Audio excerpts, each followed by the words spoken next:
take some time out on the weekend and really sit down in some quiet time with yourself, no distractions, define what it is that you want your health to look like, say 3 areas of life. Then I would go wealth and then family or exercise, health, whatever. Well, that's really tied in health, but pick 3 and then say, where am I now? Where do I want to be? And what's the gap? And how am I going to close those gaps?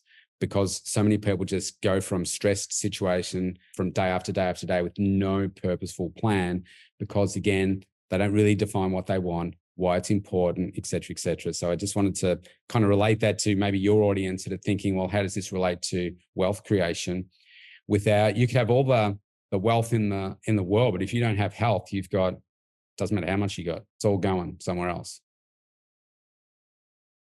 So how exactly can you live your best and healthiest lifestyle ever? Well, we're going to find out a little bit about that today with our guest, who prides himself on educating his clients so they can live just that.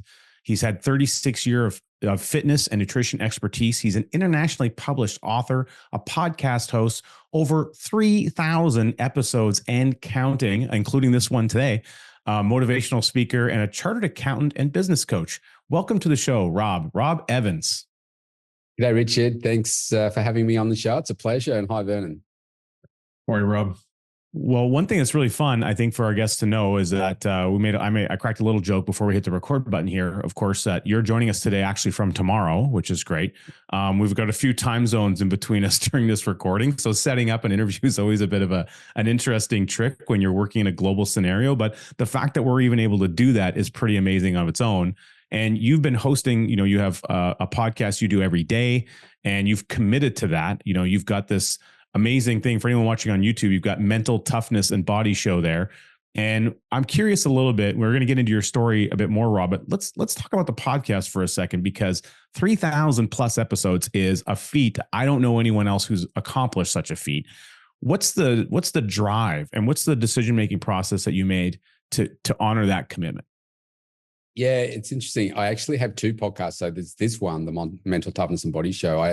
It all started when I was working with my business coach, and he said, you've got to start a podcast and just call it Robb Evans 365 in terms of, something that you're doing every single day, 365 days a year.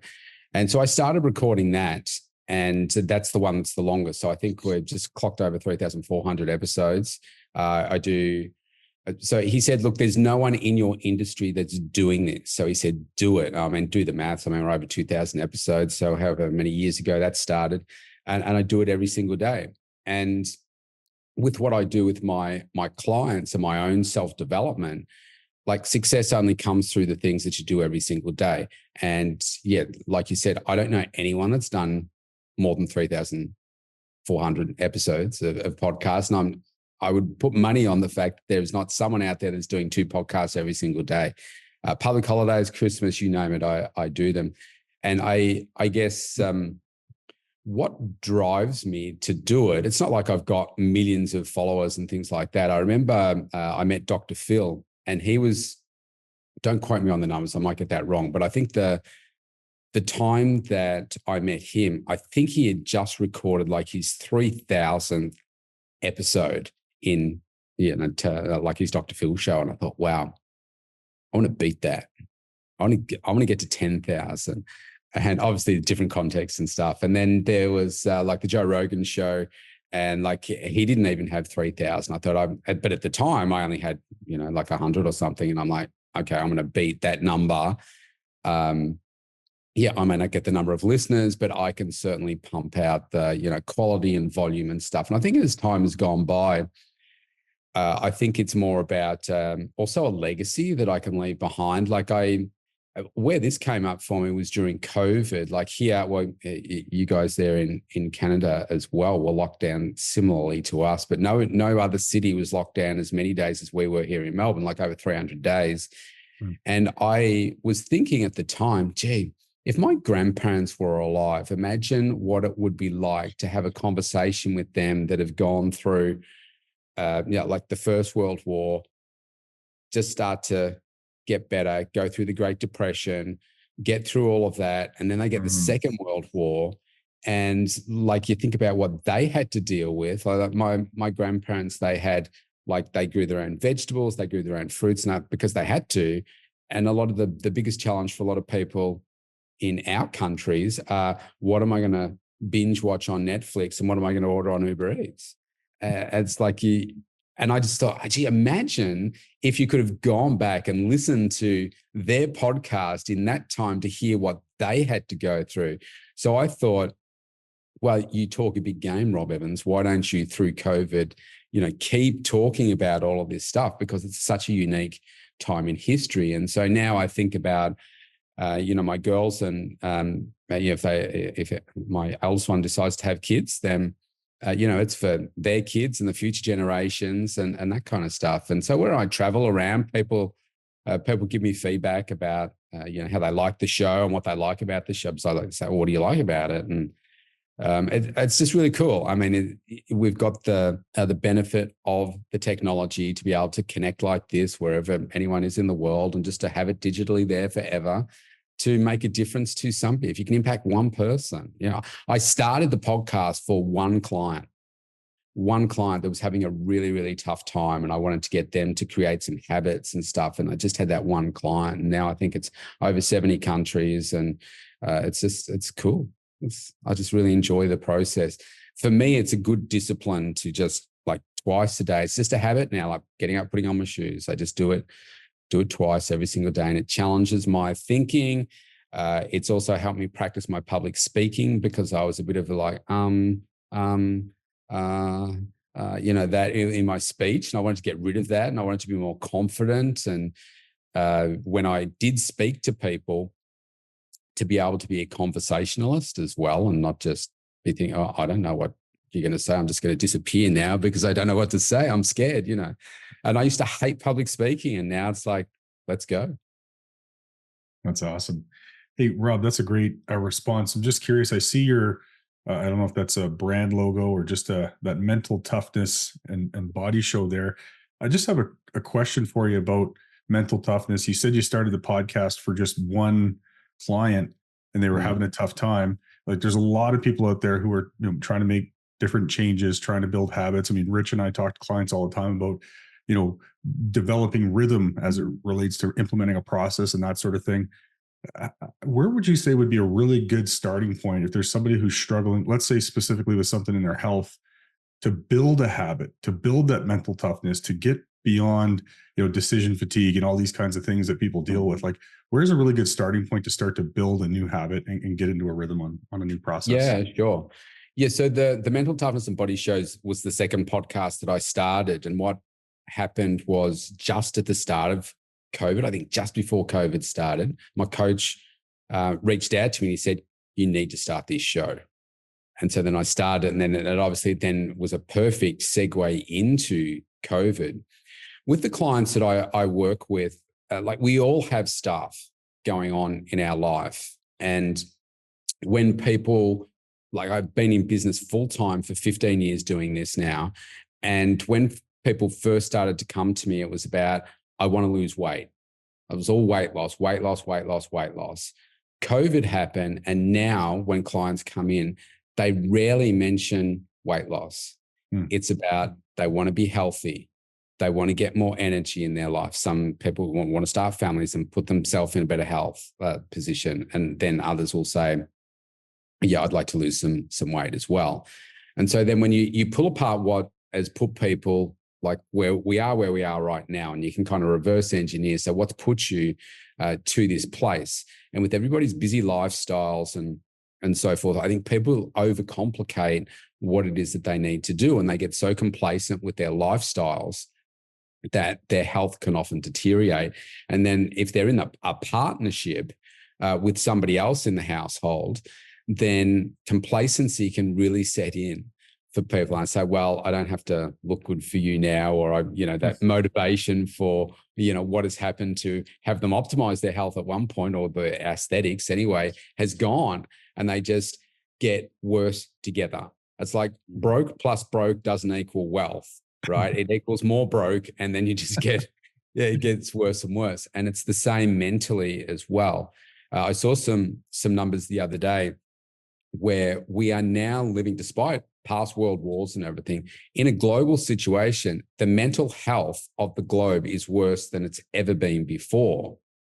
And so I think when it comes to that resilience and mental toughness, our children are growing up in a different era now than we did. And it's hard for us to relate to it. Certainly me, like I'm 56 in August. And there were no phones, there was no social media, there was no YouTube, there was no internet when I was raised. So it was like whatever you did outside or you got from the library and that kind of stuff. So our world is overcomplicated. It's fast moving. If something bad happens in the world, within an instant, the whole planet seems to know about it. It builds on our headspace of, well, I'm already got a whole bunch of, my own anxieties or stresses. And now you're pouring more things in.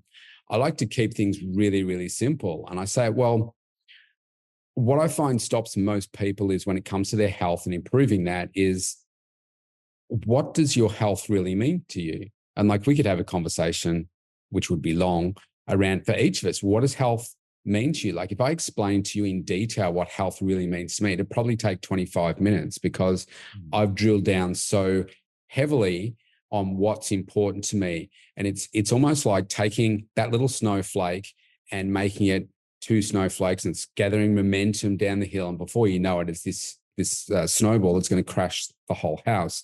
Most people, I'll say, so, what does health mean to you? And some people say, well, I just want to feel better about myself, or I want to lose some weight. Mm-hmm. So, okay, that's a bit like sunscreen. As soon as you get in the shower, that's going to all wash off, right? That's not going to drive you. That might drive you for the next few hours, for your next meal or something like that, but that's not going to inspire you to be something greater. So one of the things that I get my clients to do is, in my book, it's the very first thing that I get people to do, which is very confronting. And I say, do this with no one else around for reasons you'll understand in a second. I say, take all your clothes off and stand in front of the mirror and just look at yourself and see, what do you want to change aesthetically about you? Because that is important, as shallow as we might be. The way that we look is still really important. And then once you look at the physical you, then go on this deep dive within you to find out what is it that is really important for you about your health.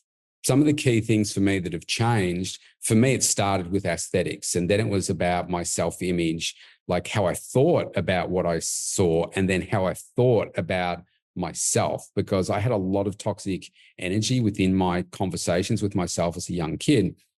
And now what I think about is, well, what's important for me is also being energized and also being really focused, because I want to be able to do more of everything.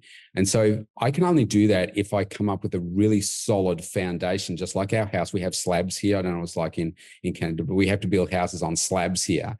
And they have to be a certain class so that, if the ground moves, they can move as well. If your slab is not right, your foundations aren't right, the house will eventually fall down. And that's the same with your health and wellness. If you don't come up with a really solid foundation for what's important to you. So for me, it's about doing the right type of training. It's the food, supplementation, sleep, water, mind growth, all that kind of stuff. For me to be able to get that right, I need to be focused on my health every single day, because I have very long days. I have a very big schedule. I can do like 50 coaching sessions a week with clients. And I still need to grow myself. I still need to look after myself. I still need to look after my family. And I can't do that if I don't have energy and if I'm not focused. Now, I don't have the energy if I'm just eating whatever it is that I want. I'm not sleeping well or regularly. I'm not doing the training. I'm not doing those simple things. So that's why I say to people, in order for you to start gaining some momentum, sit down with a pad and a pen or on your computer and write down, what does health mean to you? And it will be different for the three of us here, but you will not create this definition in your head, because you might think about 1, 2, or 3 things. I have 32 things that drive me to do what I do, because I numbered them and they're all in a document. Now, my My daughter passed away just over a year ago from anorexia. And given what I do, there's so many different pain points because of that. I got to the point where I was kind of sick and tired of being like sad and feeling like I wasn't progressing myself. And I know that that's not anyone that passes in your life. The last thing they're going to say is, Vernon, I want you to be sad for the rest of your life. You better not grow. You better not do anything. You know, nobody wants that. They're like, you go on and live your best life, as painful as it is. So then I thought, you know what, I'm going to get that document out again.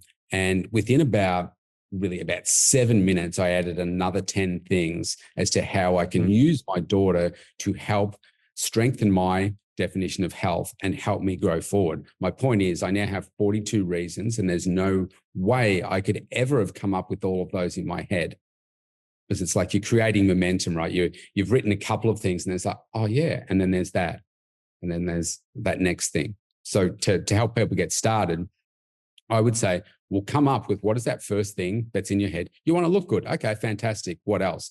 Now, it took me about a dozen things, and I got to my mum. All my family has passed on. I got to my mum, and I'd never thought about this before. As long as I could remember, she was always very unwell. She died at 66 of cancer. I never saw her eat well. She never did exercise. She wasn't overweight. She just didn't take care of herself. I'd never thought about that before. And I thought, you know what? I want to be the healthiest person in my family tree, because there's not as a tree, it's not very healthy. So I wanted to be better than everybody else. So that was something that triggered me. My daughter now passing, it's like, well, I've got to double down on everything, because I need to be there for my daughter that's remaining. And I want to see her and help her. And if I'm not here, then she's going to struggle. And so you find those individual things that are really powerful, and some of them will make you cry, but that's what's going to aspire you to be the greater version of you. So I think, coming back to the very beginning of what you asked, I think people are thinking so skin deep on what's important to them. And it's like, oh, well, I just want the quick fix. So, you know, we've got all the injectable drugs now that are really coming out. So I just want to get that aesthetic look. People are doing the surgery and that kind of stuff. Well, that doesn't change the mindset. They're not operating on your brain. They're operating on your tummy, and they're changing your insulin, you know, with your injections and stuff. You are still going to be the same version of you. It's like taking the same version of you and going to another relationship. It will eventually turn out the same, because you're the same you. You got to improve you. And so, yeah, it's a long answer, but it's a complicated question, because it's why, despite all the technology and as smart as we might think we are, and with the AI, our health is getting worse as a globe. The physical like in Australia, we're almost overtaking America with overweight and obesity. We're almost 70%. I think they're about 72, 73% in the US. I'm not sure what it's like in Canada, probably not too dissimilar. That's getting worse. Mental health is getting worse. And yet we have all this technology to get smarter. Go for it. This September 12th is Don't Spread the Wealth Day. Get a copy of our new book, Don't Spread the Wealth: How to Leverage the Family Banking System to Own All the Gold, Make All the Rules, and Enjoy Generational Riches. This book is jam-packed full of incredible bonuses that we've put together, including our 15-page guide to hosting your own family banking meetings. Pre-order your copy today using the link down in the description, or visit don'tspreadwealth.com. That's don'tspreadwealth.com. Learn how to keep the money in the family so you can prosper together for generations to come. I love a lot of the things that you identified in there, Rob, especially, you know, again, like the idea that people are only going skin deep, and kind of makes me think of, you know, there's these people who build kit cars. They're cars that are meant to look like a really fancy car, but they're actually not. It's like a really crappy car with all the body equipment around it to make it look like the fancy car. It's like a Dodge Neon that's made to look like the DeLorean or something. And what they used to do here is take the, you know, the Herbie cars. They used to take those, and there was a businesses here that would do a Porsche conversion of them. So that, and convertible. So they cut off the top and they put the things on the front and they'd make it look like a Porsche. Now there's a very big difference between one of those frog type Porsches, because they had the same headlights, to a broken up or VW. Yeah. Yeah. I would imagine which one's going to win if they had a race and they're both at the same red Herbie, light. of course. Yeah. Herbie, of course. It's so that's kind of, you know, as you were describing the skin deep and the really what's under the surface. If you go deeper in that, you really start thinking through, it's kind of the picture that I have in my mind of someone who's going to take this, you know, inferior car and make it look on the surface like it's something much better than it is. And you're not going to get the same performance, the same capacity, all the things that you want out of what that car is made to look like, unless you actually went and got the right car. And that's kind of the reference point I had. How does that grab for you? Yeah, spot on. I mean, it's also similar to what you guys work in the wealth creation space. It's like saying, I just want more money. And then it's like, what's the easiest way to do it? And people think, oh, crypto. I've heard that if you just do crypto, then, you know, people make hundreds of millions of dollars and stuff. Well, the reality is you're probably going to lose your money, but that's only a short-term solution as well. That doesn't create a better version of you to create wealth. It's just like, it's effectively a lottery ticket. Like I hope I win the $3.7 million home and I can sell it and I can, you know, get money that way. It's like, okay, let's better you. Let's determine, why do you want those wealth creation strategies? How much do you think you need to live? What's in the household? How much income have you got? How can we make that better? What are some sensible, safe investments, et cetera, et cetera? You know, it's the same sort of thing. People looking for that quick fix without really understanding, well, what's really important? Like money is just paper, or not even paper these days. Why do you need that? What's really important for you? How do we make you a better person to be able to, you know, be the best version of you? Is that a DeLorean over your shoulder, Vernon? I'm glad you asked. Is that a Lego? You're obviously a Lego person, so that's I'm hooked on Lego, man. This is my favorite. I love how the wings open up, and Vern actually uses that in some of his PowerPoint presentations. Not that particular car, but a picture of the real one. We talk about making people time travelers with insurance to some degree in what we do, and it's actually interesting because if you could go back in time and think about a period in your life when you were your healthiest self, and how did you feel, and what, you know, and you were to list and identify the attributes, the confidence, the types of things that came up for you at that period, there's this idea that to build something that you want, you have to first design it. You know, it shows up on paper, you draw it out, it's engineered in some way, and then you have to go construct it. Well, if you know the thing that you want, and that's your list of 42 things, Rob, you've basically created. It might be in written words, but effectively you could look at it as a drawing. It's a guiding principles of how you want to engineer the best Rob that you can be. And if you go back to the drawing board and you look at what you wrote down, it's like, oh, you know what? I was supposed to put a steel girder over here. It turns out what I actually ended up using was a bungee cord. Boy, let me go and swap that one out and I'll go put a girder in place instead. Yeah, that's right. Yes. When I see people, I ask them, you know, what is it that you want? Describe it for me. And you can usually tell pretty quickly as to whether people are thinking deeply enough. And then the bigger question is, so why? Why do you want that? And for me personally, like your journey changes. Like what I wanted 36 years ago is different to what I want now. Like when I was 20, when I started my journey, I didn't think about, well, I want to have energy and focus for the things that I do in my life. I mean, I wanted to improve my body. I wanted to put on muscle mass. I wanted to feel better about who I was. I just wanted to be bigger. I wanted to grow out of every item of clothing that I had, except my socks, but including my undies. I wanted everything to grow. You know, I wanted my butt to grow, my legs to grow, everything. And that was my primary goal then. It was only over time, over probably a decade, before I realized what a powerful impact it was having on my mindset. And it was probably only, I would say 10 years ago when I started to think, well, what we all have these days, like you just said at the start there, Richard, we have great days. And yet what we don't do is write down the recipe for that great day. Mm. I would say, okay, oh, today was a really great, or this week was really great.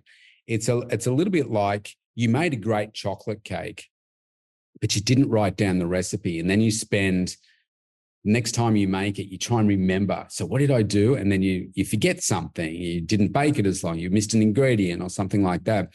So about 10 years ago, I got to that point where I was a little sick and tired of why am I not consistently performing great?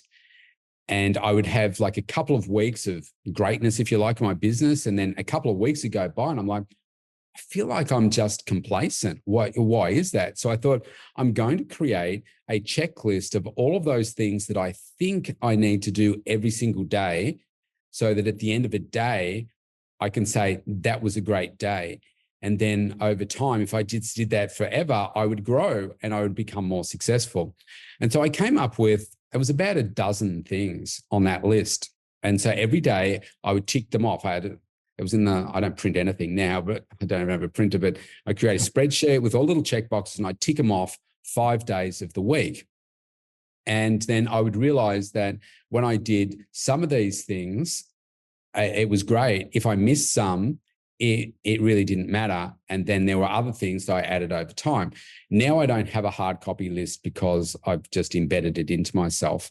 But what that did for me was said that, yeah, if I don't get my sleep right, then I'm tired, lethargic, can't do those other things. If I don't do my strength training when I say that I will, if I don't do around my 10,000 steps, if I'm not walking, then my body doesn't feel great. If I don't get my supplements in, if I don't drink, I drink 3 liters of water a day. If I don't drink my water, if I'm not growing myself, if I'm not listening to like my mindset growing, like that self-improvement is really important for me. And I do it every single day. So it was identifying a whole bunch of different things. And then the biggest change was, what was interesting when I look back now, I just laugh at it. That checklist was for 5 days, Monday to Friday. Now I do it 7 days. So it's like, hang on a second, you got 2 days here. What makes you think that success doesn't happen on the weekend? So then I started doing it 7 days a week. And then that's where my life has just, really just gone to a whole other level because I do those things consistently. And again, it comes back to why do I do that?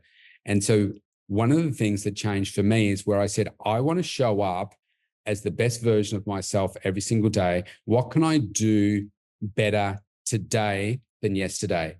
How can I identify something today to make my life better tomorrow, a better version of me tomorrow? In terms of health, I have this overriding principle. I want to be in the top 1% of health for my age. Now, what's good about that is obviously we age every day.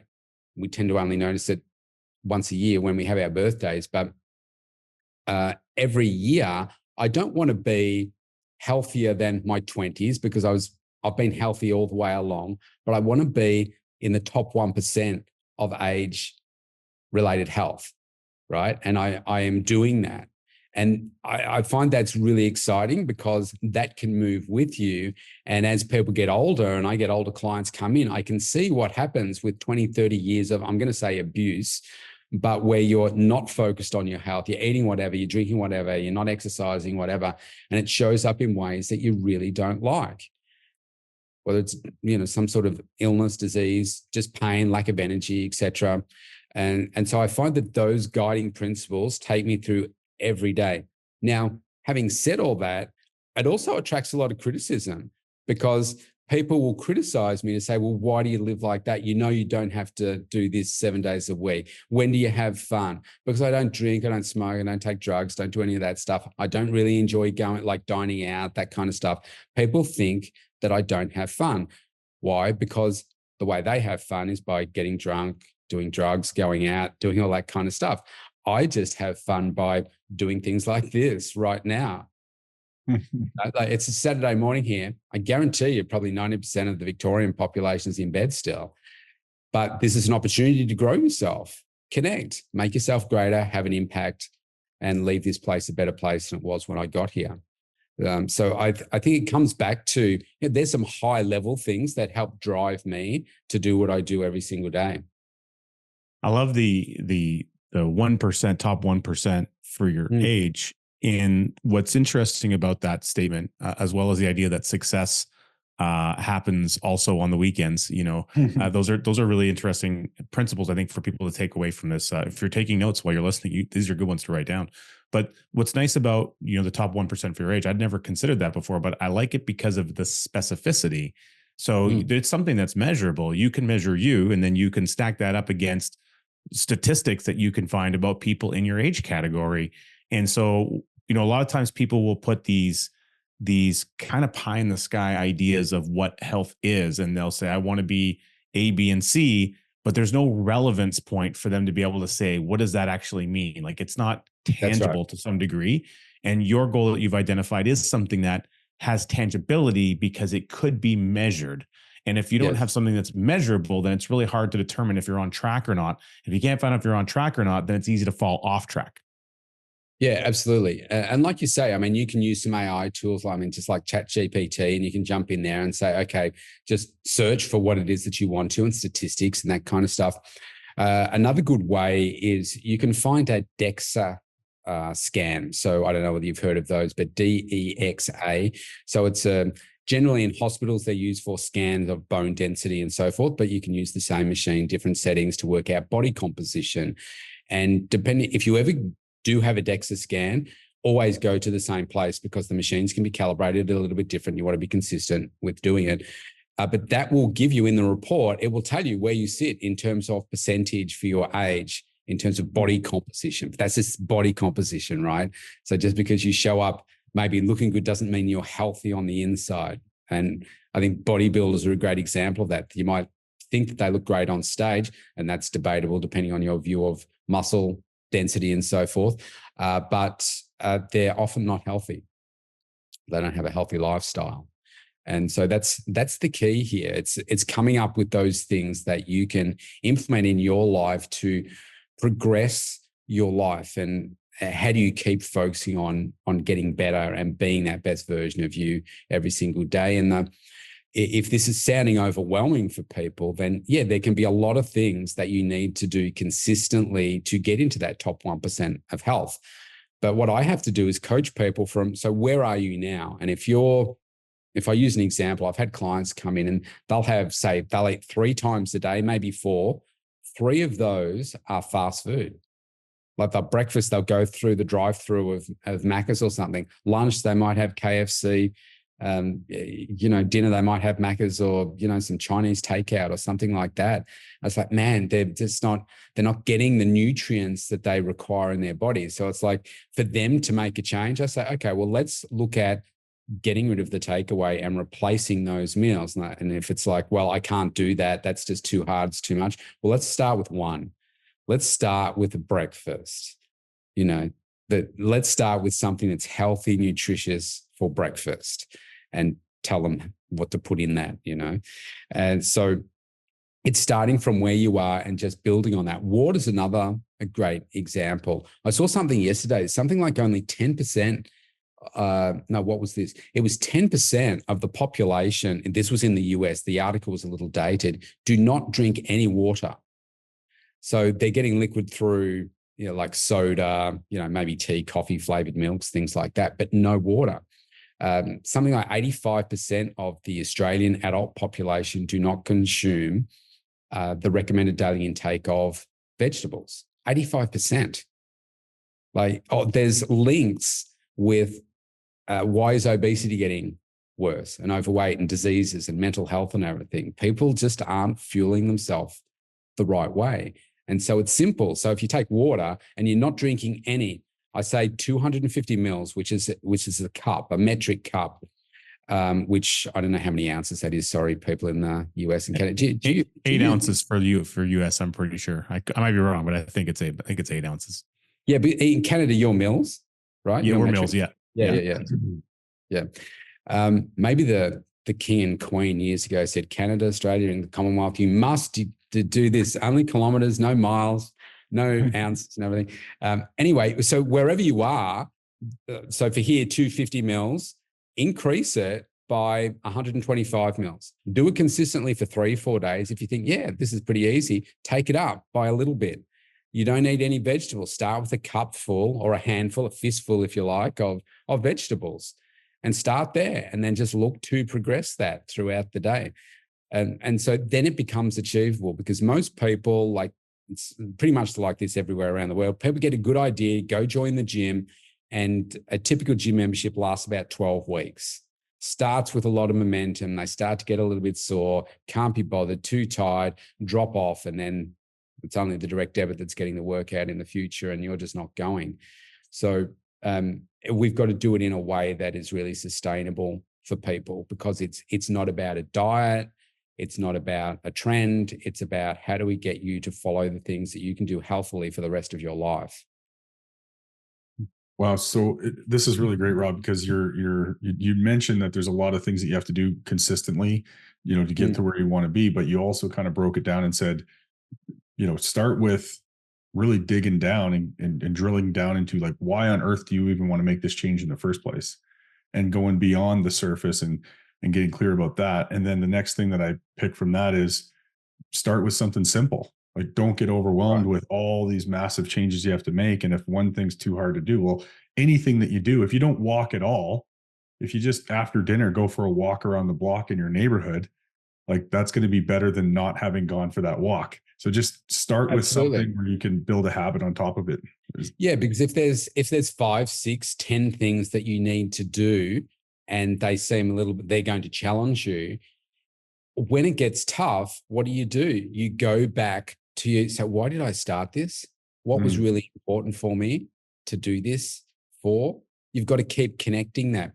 Like, I think about, like, we've got the Olympics coming up, and I think, look, honestly, I think the Olympic movement's kind of dying a bit. I don't think that they're innovating enough to keep the younger audience attracted. But my point is, let's just say that I know we had the timing different because of COVID and everything. But say 4 years prior, you won bronze and you were the favorite to win. You didn't win, you won bronze. I've now got 4 years of training to do to come back again, to try and make it to that last race for gold in a different time zone, 4 years of training, 4 years older, to try and do it all again. In that 4 years, that's a lot of training sessions that you need to do. Like it's enormous. And you're going to have ups and downs, self-doubts. You're getting on the blocks and saying, geez, 4 years ago, I was the favorite in this same spot. Now if it's swimming, I'm in a different lane now. And gee, what are you thinking about? Is that bronze? Well, you're not going to win gold, right? So it's relentless, your mindset in being able to achieve success. There are so many things. So you've got to be able to keep attaching. So why is that gold medal important? Why is that top 1% of health important to me? Why, what is it that I wanted? How did I visualize that in my mind's eye again as to what it is that I want? And visualization is really important. But in some ways it's very simple, but other ways it can be complicated as well. So I like to keep things simple and keep reaffirming, okay, so what do I need to go back to those 42 reasons and go through and read them again? There'll be certain life events that happen for people where they're just super stressed. They're super busy. They're tired. They're sick. They're like, it's winter here. Like COVID, that thing again is, back here. People get that. It's just that it doesn't seem to make any difference now. People just go about doing their own thing. But, people go down, they get RSV, they're off work, they're just down for a little bit. Well, life doesn't end. You get through that thing, and then you just keep coming back to where it was that you wanted, keep attaching, what it is that you want for your healthy you. And you can see if your reasons as to what you want and why are only really thin, it all falls over. That's why you've got to make it super, super strong, so you never, ever stop. And I will never, ever stop. Never. There's nothing that could happen in my life where I would stop my healthy lifestyle, because I know what it all feels like. And I think one of the big challenges for people is, I could say to you, Vernon, you do these programs and you do the various steps that I'm saying, you're going to have like at least another 20%, 30%, maybe 50% plus more energy. And you can think about that and say, oh, wow, yeah, that sounds good. But you can't feel that. If you've always been tired, you've never been particularly healthy, I can explain energy and what you can do. And I could say, Vernon, you know what? If you could take 20% more energy into the bedroom, what would that look like? And people started thinking, oh, yeah, I can. That sounds exciting. But again, you can't feel it, right? Because I can't say, look, I'm just going to go, give me a high five, bang. Now feel that energy. And you're like, oh, is that what you mean? Yeah, it's really hard because unless people feel that, they don't relate to it. And that's one of the biggest challenges. It's kind of like, I'll use the example of meal plans that I do for people. If, say, somebody like that fast food example, or it might even be whatever you're doing right now, within 3 days, people feel better. They feel less bloated. They feel more energized within 3 days. That's how quickly that part happens. They don't get the full body transformation, all that kind of stuff. But within 3 days, if you can start to feel better and people start to sleep better, then they start to get more energy and they start to get this momentum in feeling better. And so my clients that are doing the best, I say, so could you ever see yourself stopping that? I say, no way. Because it's the natural, legal drug, I suppose, the endorphins that you get from it.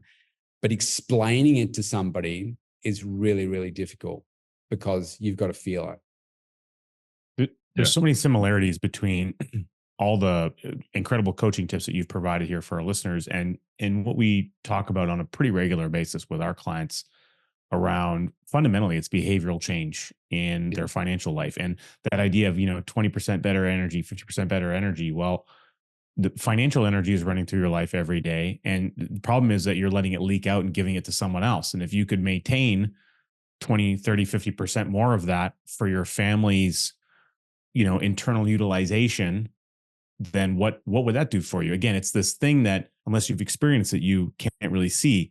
But once you begin to go through the process, like you said, you go 3 days by removing that fast food meal. And then you go 3 days by incrementally increasing the water. Well, what does it look like? And so those incremental steps that are little minor, little commitments that lead to small changes, which then are perceptible. So small changes are happening, I think, all the time, but there's a difference between what we can perceive and what we can't. And when it becomes perceptible, then you actually have realization. The realization is, oh, this is working or that's working. And so it's a behavioral thing. I think that really works. And you talked about the foundation and how important that is. And certainly in Canada, we have foundations are very important, probably for a slightly different reason than they are where you're located, being that it's frozen cold sometimes here. So the foundation is core. And like, you talked about the 3 different decades that you've been doing this work in your life and how the thing that Robb was looking for in the first 10 years versus the next 10 years versus this 10 years is different. And so I just look at it as, okay, you built the house. The house is there. The house has been around for 30 years. But, 10 years later, you're kind of saying, maybe it's time to do some renovations. I don't really like that pink toilet and the pink bathtub. We're going to swap those out. We're going to do a bathroom reno and we're going to replace these kitchen cupboards. And we're not going to do everything, but we're going to do that. And we're going to paint the walls. But you know what you don't change is you don't change the foundation. Yeah, that's right. And it's like in that scenario, it's like changing the furniture. Like the furniture changes. And to me, that's like, okay, well, your priorities are changing in your mind. Like when I started, there was no concept of like I was single. There was no concept of children or, what like way into the future look like. But then when you're there and you're there pretty quickly, like just things just change. Like what was once important to you perhaps becomes less important, but you're shifting it, but the priority of your health still remains the same. Like when I started, I wasn't thinking about health. I was thinking about looks, but like health wasn't something I didn't want to be taking drugs. I wanted to do it naturally and that kind of stuff. I didn't want to take steroids. Now I wanted to do it all naturally. So that part of health was important for me, but I wasn't thinking about health the way that I do now in terms of focus, energy, because I was also an employee. Like I was working as a chartered accountant, and that my life just looked very, very different. As I've gotten older, just those priorities have really shifted to now what I think will take me through to the rest of my life. Well, Robb, you've dropped some gold nuggets, I think, for us here and for our listeners, and hopefully, when they get a chance to hear this, they can have a pen and paper handy and they can write down some of these incredible action steps. So many things that are immediately stuff that can be put into motion right away. And so we appreciate you joining us from the future to be on our chat today, and for making the commitment on a Saturday as you do for podcasts. So I'm curious now, I mean, before I ask my final question, what I do want to know, is this going to be 3 podcasts for you today? Because you've got to do 2, yes. And this is the extra. So it's actually a 3 podcast day for Robb. Yeah, that's right. I think the most I've done on a day is 5. Wow. Because obviously I have guests on the show, my show, the Mental Toughness and Body Show one. I have guests on that too. So some days I wake up and then there's people have automatically popped into my calendar because, I've connected with people, and it's just by chance they all, they all happen to pick the same day at different time zones it's like, oh, golly, okay, this day wasn't turning out the way that I thought it was going to. So I just pick up 5 podcasts in a day though. I mean, I would look at that as 5 times the leverage and your ability to create legacy and to add value to people's lives. I mean, and plus you're going to have 5 hours of fun when you go to do that too. Yeah, that's right. Just wanted to come back to pick up on what you said earlier about because I get that a lot of your audience are perhaps into wealth creation and so forth. And, we were talking about the foundations. I think if you want to look at your health, wellness a little bit differently, think about what you're doing in your wealth creation, right? What are you doing every single day? You don't just say, okay, well, here's the idea and bang, here's the money. You have to create those habits every single day so that you can, at the end of the day, have your pot of gold when you retire or whatever, and you understand what that money is for. You're not letting it leak out. And it's the same with your food. You're using the same principles. You're just doing it in a different part of your life. And I think if you do that, I always say success leaves clues. And even though I work in health, wellness, fitness, I use the same strategies in my own personal wealth creation. I use it in the same way that I coach clients, in the same way that I add value to other people.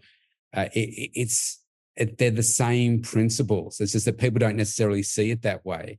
And I think you only do it is, I say, take some time out on the weekend and really sit down in some quiet time with yourself, no distractions, define what it is that you want your health to look like. Pick, say, 3 areas of life. I think if you pick wealth, not in this order, I would go health first. Then I would go wealth and then family, or exercise, health, whatever. Well, that's really tied in health, but pick 3 and then say, where am I now? Where do I want to be? And what's the gap? And how am I going to close those gaps? Because so many people just go from stressed situation from day after day after day with no purposeful plan, because again, they don't really define what they want, why it's important, et cetera, et cetera. So I just wanted to kind of relate that to maybe your audience that are thinking, well, how does this relate to wealth creation? You could have all the wealth in the world, but if you don't have health, doesn't matter how much you got, it's all going somewhere else for someone else. That's incredible, Robb. Thanks so much for expanding on that, because I think it's a really good segue. And I like how you kind of created a quick map there. It's like, where am I at now? Where do I want to go? And what's the gap? How do I close that gap? That was incredible. So the question that we always like to ask people when we close out the show is, you kind of laid a really good foundation for this, but Robb, if you had to pick, who do you want to be a hero to? Oh gosh, well, I suppose a hero, I would say my daughter. I guess both daughters. I like to feel that I'm not particularly, I guess I'm spiritual, I'm not particularly religious, but I like to feel that my daughter of the past is, always with me. And I guess like in any parenting type situation, both parents are different. Em's, I'm divorced, but Em's mum has a lot of strengths that I don't have. I've got a lot of strengths that her mum doesn't have. I like to think that I'm, creating a more successful version of myself through her. So that I think you've been successful as a parent if your kids are more successful than you, and happier than you and healthier than you and all that kind of stuff. So I've got a lot of stuff that she's not really ready for yet. Like when I said to her, Em, you've got to know that I do all these podcasts. And she said, oh, what are your podcasts called? And I'm like, I've told you before, but anyway, here they are again. So that I said, when there does come a time in your life and I am gone, you know that these are there for you to tap into. And so I think if, she can become the best version of her through the things that I talk to her about, either on this show, hi Em, if you're watching, or through conversations that I have with her, then I think I will have been successful. I mean, where I started, like I said, with the podcast was for one client. And I'm surprised that I have somebody that pretty much reaches out to me every day now and kind of gives me a summary of what I spoke about. So I need to go back and listen and said, oh, I found this point really good. And, this is really helpful. Thanks so much. And it's helping progress my life. Like you just never know, like you help one person. So if I can be, another person's hero out there, then, fantastic. But I guess my main one's my daughter or daughters, and knowing that, when we meet in the afterlife, perhaps we'll say, wow, look at what we've done.